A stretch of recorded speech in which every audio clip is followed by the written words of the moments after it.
আবারও নতুন দল এনসিপির একটা বড় রাজনৈতিক বিব্রতকর পরিস্থিতি কিংবা রাজনৈতিক বিপর্যয়ের ঘটনা দেখলাম। ব্যাপারটা এরকম অবস্থা হয়ে যাচ্ছে বোধহয় যখন ঢাকাতে আমরা দেখছি যে নানা ধরনের সাজ রব করে এ যোগ দিচ্ছে, ও যোগ দিচ্ছে, ওরা যোগ দিচ্ছে, ৩০০, ৫০০, ১০০০ যোগ দিতেই আছে। এরকম ঘটনা যখন আমরা দেখলাম তখন আশঙ্কা করেছিলাম যে এই যোগদান প্রক্রিয়া এমন একটা পর্যায়ে না চলে যায় যেদিন সমস্ত যোগদান প্রক্রিয়া ক্যালকুলেটরে হিসাব করলে বাংলাদেশের ১৮ কোটি জনগণের চাইতে বেশি হয়ে যায়।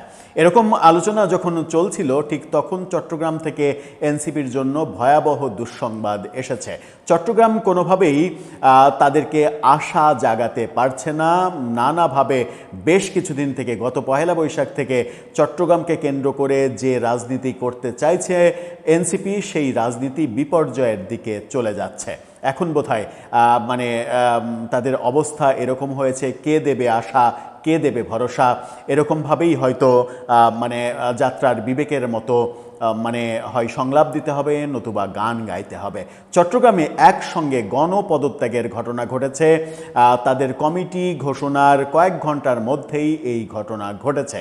আমরা দেখেছি চট্টগ্রামে ওই সাবেক মেয়র মঞ্জুর আলমকে দলে ফেরানোর চেষ্টা থেকে আজকে পর্যন্ত শুধুমাত্র বিপর্যয়ের মধ্যেই আছে। ঢাকার বাইরে এনসিপি কোনোভাবেই খুব একটা সুবিধা করতে পারছে না। এর কারণ কি? চলুন একটু জেনে দেখি চট্টগ্রামে কি ঘটলো, কেন ঘটলো। থাকবেন পলিটিক্স টিভির নিয়মিত আয়োজনে।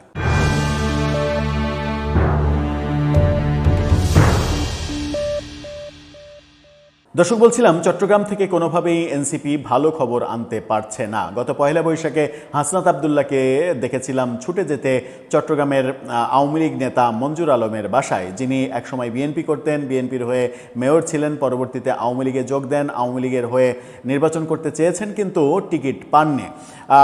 আওয়ামী লীগের দোসর হাসনাত আবদুল্লাহর কাছে তখন ভালো হয়ে গিয়েছিল, কারণ তাকে দলে ফেরাতে হবে। কিন্তু দলে ফেরানোর সমস্ত চেষ্টা ভেস্তে যায়। মঞ্জুর আলম একসময় দেখা যায় যে তিনি ফোন বন্ধ করে বাড়ি থেকে অন্য জায়গায় গিয়ে থাকা শুরু করেন, যেন এনসিপির এই ফোনের বিরক্তি থেকে বাঁচা যায়।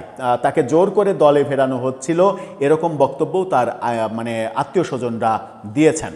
মঞ্জুর আলমকে নিয়ে চট্টগ্রামের কমিটি গঠন করার কথা ছিল, চট্টগ্রামের দায়িত্ব মঞ্জুর আলমকে দেওয়ার কথা ছিল, কিন্তু সেই অনুষ্ঠানেও মঞ্জুর আলম যোগ দেননি। পরবর্তীতে সেখানে সম্মেলন হয় এবং সম্মেলন পরবর্তীতে যে কমিটি ঘোষণা করা হয় সেই কমিটির 22 জন নেতাকর্মী একযোগে পদত্যাগ করেছেন।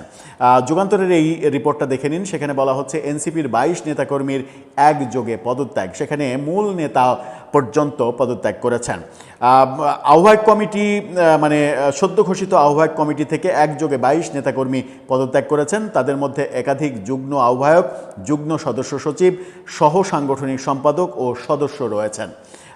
যুগ্ম আহ্বায়ক এবং আহ্বায়কের সদস্য সচিব বাদ দিয়ে তার পরের স্তরের নেতারা এখানে রয়েছেন।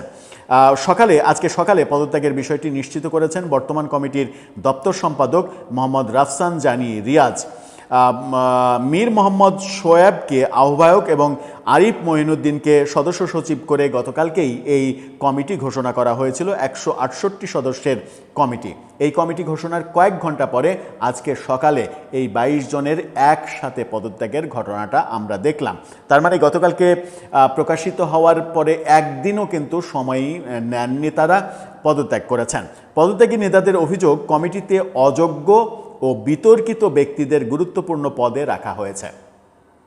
পাশাপাশি কয়েকজন দায়িত্বশীল নেতার বিরুদ্ধে চাঁদাবাজি, টাকার বিনিময়ে পদ বাণিজ্য, নারী কেলেঙ্কারি ও মামলা বাণিজ্যের মাধ্যমে অর্থ উপার্জনের মতো গুরুতর অভিযোগ তুলেছেন তারা।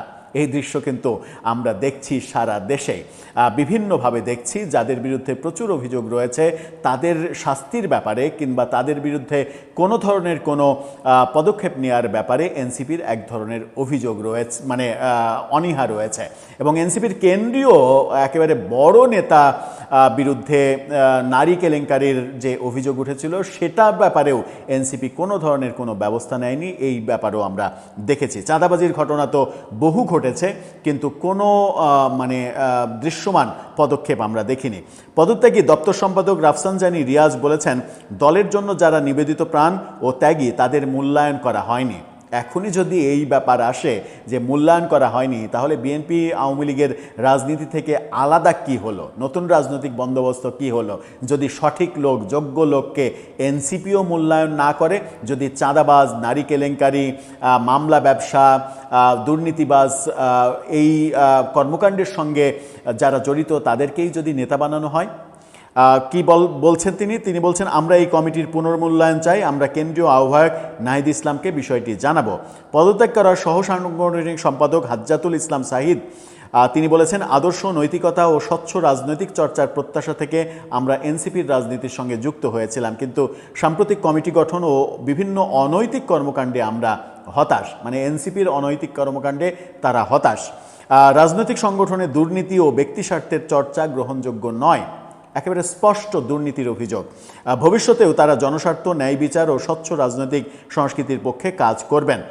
পদত্যাগকারী নেতাদের মধ্যে রয়েছেন এহসানুল হক যুগ্ম আহ্বায়ক, কামরুল কায়েস যুগ্ম আহ্বায়ক, সোহরাব চৌধুরী যুগ্ম আহ্বায়ক, হামিদুল ইসলাম যুগ্ম সদস্য সচিব, বদিউল আলম যুগ্ম সদস্য সচিব, মোহাম্মদ সারোয়ার আলম যুগ্ম সদস্য সচিব, ইকবাল মাসুদ যুগ্ম সদস্য সচিব, রফিকুল ইসলাম সিনিয়র সাংগঠনিক সম্পাদক, ডাক্তার মাহতাব আহমেদ সহ সাংগঠনিক সম্পাদক, হাজ্জাতুল ইসলাম সাইদ সহ সাংগঠনিক সম্পাদক, সাদমানুর রহমান চৌধুরী সহ সাংগঠনিক সম্পাদক, সুফি মোহাম্মদ মিনহাজ সহ সাংগঠনিক সম্পাদক, কারিউল মাওলা, মোহাম্মদ আকরাম হোসেন, মোশাররফ হোসেন রবিন, নুরুল আফসার সাইদ, মোস্তফা রাশেদ আসগর, এরা সবাই সহ সাংগঠনিক সম্পাদক। এছাড়া দপ্তর সম্পাদক হচ্ছে রাফসানজানি রিয়াজ, নুরুদ্দিন সমাজ কল্যাণ সম্পাদক, বেলাল হোসেন সহ প্রচার ও প্রকাশনা সম্পাদক, ওমর সাইদ, তাহাজিব চৌধুরী, এই দুইজন হচ্ছে সদস্য। মানে 22 জনের মধ্যে 2 জন কমিটির সদস্য আর 20 জনই বেশ বড় বড় নেতা, বড় বড় জায়গা থেকে পদত্যাগ করেছেন। এই ঘটনা এবং তাদের বক্তব্য যে এনসিপি দুর্নীতিবাজদের নেতা বানিয়েছে, নারী কেলেঙ্কারি, চাঁদাবাজি, মামলা ব্যবসা এরকম অভিযোগ যাদের বিরুদ্ধে রয়েছে তাদেরকে নেতা বানিয়েছে, এবং এনসিপির দলীয় দুর্নীতির বিরুদ্ধে কোনো ধরনের অবস্থান না নেওয়ার ব্যাপারেও তারা সোচ্চার হচ্ছে। এটা এনসিপির রাজনীতির জন্য চরম বিপর্যয়কর। এরকম অভিযোগ যদি তাদের নেতাকর্মীরাই করেন এবং সেই অভিযোগ করে তারা যদি এরকম গণপদত্যাগ করেন, তাহলে আমাদের কাছে যে মেসেজটা আসে সেটা হচ্ছে নতুন রাজনৈতিক বন্দোবস্ত দেওয়ার নামে এনসিপি মূলত পুরোনা যে সন্ত্রাসবাদ এবং দুর্নীতিবাজদের রাজনীতিতে পৃষ্ঠপোষকতা দেওয়া যে রেওয়াজ, সেই রেওয়াজ থেকে বের হতে পারেনি এক চুলো। দর্শক, আপনার মন্তব্য জানিয়ে লিখতে পারেন আমাদের কমেন্ট বক্সে।